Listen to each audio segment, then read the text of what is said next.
ওম অখণ্ডমণ্ডলাকারম ব্যক্তম যেন চরাচরম তৎপদম দর্শিতম যেন তস্मै শ্রী গুরবে নমঃ।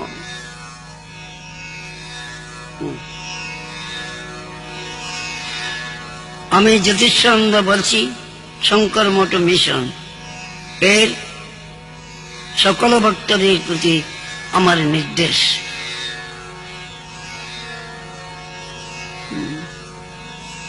সনাতন ধর্মের প্রধান ধর্মগ্রন্থ বেদ, বেদের প্রণীত ধর্ম স্বধর্ম শুদ্ধি পরিবার। বেদে যাহা প্রণীত তাহাই ধর্ম এবং ইহার বিপরীত সবই অধর্ম। বেদ বিলুপ্ত প্রায়, স্মৃতি শাস্ত্র সমাজে অনাদৃত। সুতরাং এই অবস্থায় ধর্মের তৃতীয় লক্ষণ সদাচারকে সমাজে প্রতিষ্ঠিত করিয়া জনসাধারণকে ধ্বংস হাত হইতে রক্ষা করিবার নিমিত্ত আমাদের এই পদক্ষেপ। কলিহত মানব সর্বদিকে উদ্ভ্রান্ত, পটুয়ারা, খুঁজিতেছি পথ, চাইতেছি নিষ্ঠা, পাইবার উপায় নেই। এই যুগ সন্ধিক্ষণে শ্রীগীতা উদাত্ত কণ্ঠে ঘোষণা করিলেন, স্বল্পমপ্যস্য ধর্মস্য ত্রায়তে মহত ভয়াৎ। অর্থাৎ এই ধর্মের অল্পমাত্র আচরণ করিলে মহৎ ভয় হইতে পরিত্রাণ পাওয়া যায়। অল্পমাত্র ধর্ম কি? সদাচার। সদাচার কি কি? প্রত্যহ প্রাতে সূর্য ত্যাগ করার সময় ক্ষমা ও সহিষ্ণুতা প্রাপ্তির জন্য ভূমিকে, পবিত্রতা প্রাপ্তির জন্য জলকে এবং হৃদয়ে জ্ঞান প্রকাশের জন্য সূর্য নারায়ণকে প্রণাম করা কর্তব্য। তৎপর পিতা মাতা ও গুরুজনকে প্রণাম করিতে হইবে।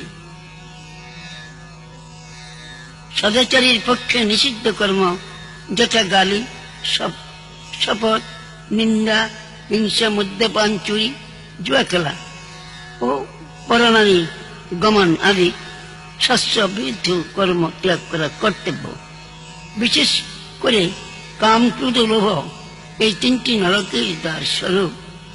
মৃত্যু চিন্তায় প্রদাবনের একমাত্র উপায়। যদি কখনো অসাবধানবশত পাপানুষ্ঠান করা হয়, তবে প্রাচিত্য স্বরূপ প্রত্যেকবারেই স্নানান্তে 100 বার হরিওম মহানাম জপ ও সপ্তশতী গীতা পাঠ করত। শক্তি অনুসারে 25 পয়সা হয়েছে 1 টাকা বা ততোধিক ঘটত। প্রত্যেক অসৎ কর্মের দণ্ড স্বরূপ গুরু ভান্ডারে জমা রাখা এবং সৎপ্রাপ্তি সৎপ্রতিষ্ঠানে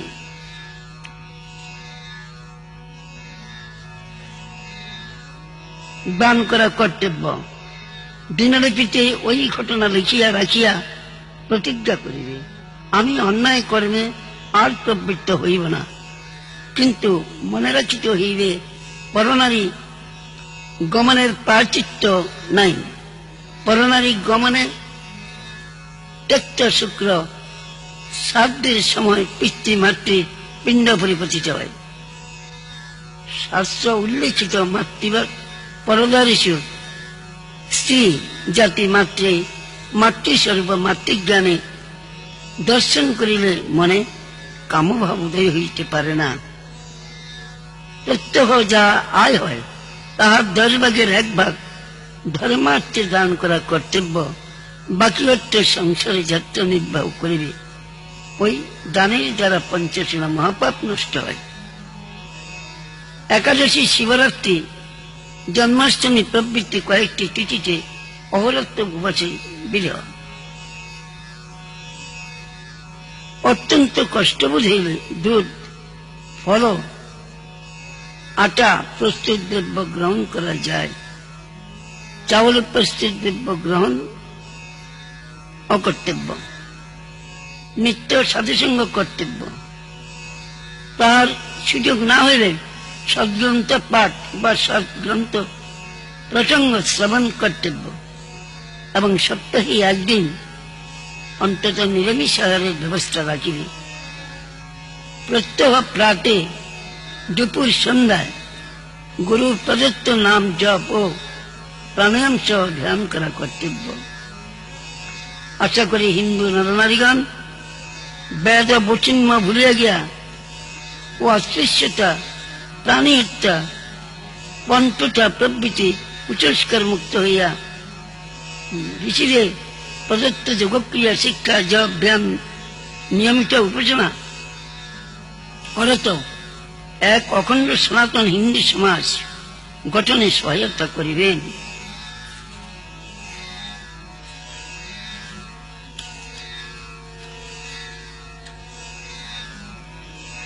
সনাতন ধর্মাবলম্বী সুধীবৃন্দের প্রতি আমার সনির্বন্ধ অনুরোধ এই, আপনারা অনতি বিলম্বে প্রতি গ্রামে গ্রামে সাপ্তাহিক গীতা সংঘ প্রতিষ্ঠা করুন। সমবেত গীতা পাঠের আসনে একটিমাত্র বিগ্রহ স্থাপন করুন। তাহা হইল দেবতার স্বীকৃতি, সকল দেবতার স্বীকৃতি, সকল মন্ত্রের স্বীকৃতি এবং সকল মঠ পথের সমন্বয় ঘটিয়াছে যে প্রতিকৃতিতে সেই প্রণব বিগ্রহ উপাসনার বেদিতে রাখিয়া জাতি, বর্ণ, সম্প্রদায় নির্বিশেষ শ্রী শ্রী গীতার মিলন মন্দিরে সমাবেতভাবে উপাসনা করুন এবং গীতা অধ্যয়ন করুন, স্মরণ করুন বেদবাণী। সংগচ্ছদ্যং সংবদদ্যং সংবো মনসি জানতাম দেবা ভাগা যথাপূর্বে সংজননা পশতি। সকলে সম্মিলিত হন, এক কথা বলুন, একে অন্যকে বুঝাইয়া দিবার চেষ্টা করুন। পূর্ববর্তী বেদ দর্শন যেভাবে যজ্ঞ ভাগ বন্টন করিতেন, আপনারও ঠিক সেইভাবে বন্টন করিয়া নিন আপন আপন যজ্ঞ ভাগ। প্রত্যেককে উপলব্ধি করুন যে আমরা ভিন্ন ভিন্ন মতাবলম্বী শক্তি, বৈষ্ণব, শৈব, গানবত্য পৃথক পৃথক সম্প্রদায় হইলেও আমরা আমরা এক অলক্ষ্যে অগ্রসর হইতেছি। মূলত আমাদের মধ্যে কোনো বিরোধ নাই। একং সদ বিপ্রা বহুধা বদন্তি, অর্থাৎ সমাধিতে ভগবান এক, কিন্তু জ্ঞানে বহু।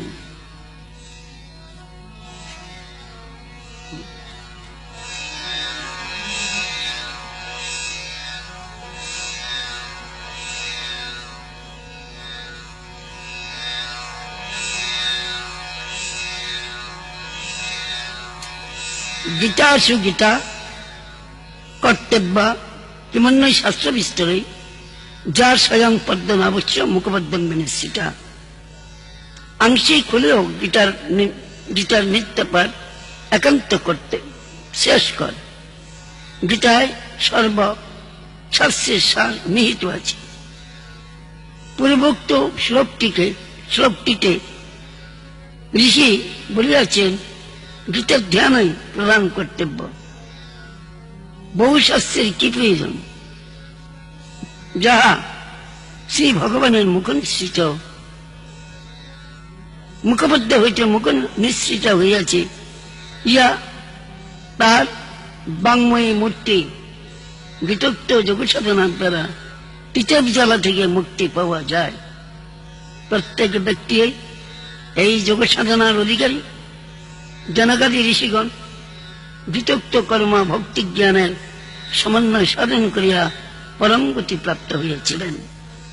এই গীতোক্ত যোগ সাধনা যদি সমাজে বিকাশ পায়, তবে জ্ঞানবাদী সন্ন্যাসী আর ভক্তিবাদী বৈষ্ণব এবং কর্মবাদী ব্রাহ্মণ এক পথে আসিয়া সমাজকে সুন্দর ঐক্য শক্তিতে গড়িয়া তুলিতে পারিবে। গিরি অর্থাৎ বুঝাইতে গিয়া ভগবান শঙ্করাচার্য বলিয়াছেন, বাস গিরি বন নিত্যং গীতধ্যান তৎপরা গম্ভীরাচলা বুদ্ধিচ্ছ গিরি নামা শৌচ্যতে। অর্থাৎ যাহারা সর্বদা গিরি শিখরে কুটস্থম অচলং অথবা উড়িয়ং বাস করে এবং গীতার ধ্যানে তৎপর থাকে, তাহাদের বুদ্ধি স্থির হইয়া যায়। এই অবস্থাকে গিরি সন্ন্যাসী বলা হইয়াছে। ভগবান শ্রীগীতায় বলিয়াছেন, অভ্যাসের দ্বারা যোগযুক্ত হইয়াছে যাহারা ওম এই ব্রহ্মাত্মক একাক্ষর জপ তদত্ত ভাবনা করিতে করিতে দেহত্যাগ করিয়া প্রস্থান করেন, তাহারই পরম গতি প্রাপ্ত হন। গীতা 8:12-13 অধ্যায়। পাতঞ্জল ঋষি বলিয়াছেন, তস্য বাচক প্রণব তজ্জপত্য অর্থ তদ্ভাবন। প্রণব ওম তাহার ঈশ্বরের প্রকাশ। প্রণব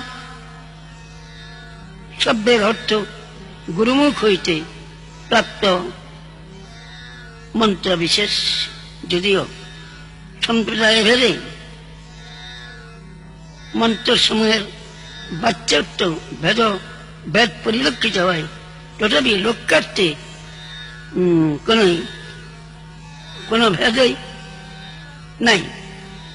আর একটি কথা আছে, যে কোনো মন্ত্রই হোক না কেন, উহার সাহায্য ঈশ্বর প্রণিধানে অগ্রসর হইলে অধিকাংশ যোগীরাই অনাহত নাদ প্রকাশ পায়।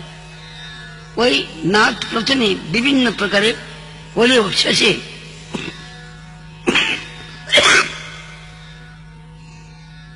শেষে ওমকারের পর্যবেক্ষণ হইয়া থাকে।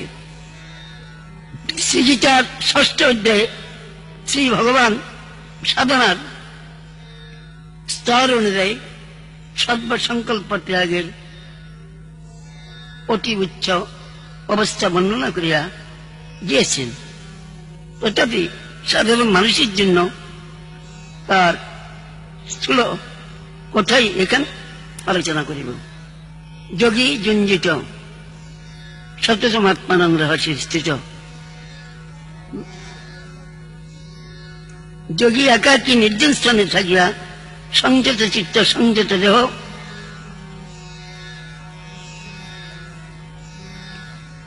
থাকা, আকাঙ্ক্ষা শূন্য পরিগ্রহ শূন্য হইয়া চিত্তকে সতত সমাধি অভ্যাস করাইবে। যদি মনকে ভৃজুগলে 12 সেকেন্ড স্থির করা যায়, তাহাতে একটি ধারণা হইবে। এইরূপ 12টি ধারণা দ্বারা একটি ধ্যান হইবে, এবং এই ধ্যান দ্বাদশ গুণ হলে একটি সমাধি হইবে। পবিত্র স্থানে আসন স্থাপন করিবে। আসন যেন অতি উচ্চ বা নিচন নিম্ন না হয়। কুচির উপর ব্যাঘ্রাদি চর্ম এবং তার উপরে বস্ত্র পাতিয়া আসন রচনা করিবে। সেই আসনে বসিয়া মেরুদণ্ড মস্তক ও গ্রীবা সরলভাবে ও নিশ্চলভাবে রাখিয়া নাসাগ্রবর্তী ভৃজু করে মনকে স্থাপন করিবে। সৎ গুরু বক্তব্য ব্যাকেট এদিকে ওদিকে মন ছুটিয়া চলিলে সেই দিক হইতে মনকে গুটাইয়া আনিয়া দেহ ইষ্ট দেবতার চরণে নিবিষ্ট করিতে হইবে। অতি ভোজনকারী, একান্ত উপবাসী, অধিক জাগরণশীল, অধিক নিদ্রালু, অতিরিক্ত কর্মপরায়ণ অথবা একেবারে নিষ্কর্মা, ইহাদের কেউই যোগী হইতে পারে না। আহারে বিহারে শয়নে স্বপনে সবসময় মনকে দ্বিজলে জ্যোতির্ধ্যান এবং জ্যোতির্ধ্যান যুক্ত রাখিতে হইবে। সেই জন্য যুক্ত অবস্থা উক্ত হইয়াছে, অভ্যাস করো। 3 বার 4 বার, না পারো 2 বেলা, সূর্যের ত্যাগের পূর্বে ও সূর্য গ্রহণের পূর্বে উপাসনা করিতে অভ্যাস করো। অভ্যাসে কিনা হয়। শ্রী ভগবান আরো কত আশার বাণী দিয়েছেন, দ্বাদশীতে বলিয়াছেন, অভ্যাসে যদি অসমর্থ হও, নিত্য গীতা চণ্ডী পাঠ করো, ভগবতী কথা শ্রবণ করো, ভগবানের কাজ মনে করিয়া জীব সেবা করো। এইভাবে ক্রমে তুমি সিদ্ধি লাভ করিতে পারিবে।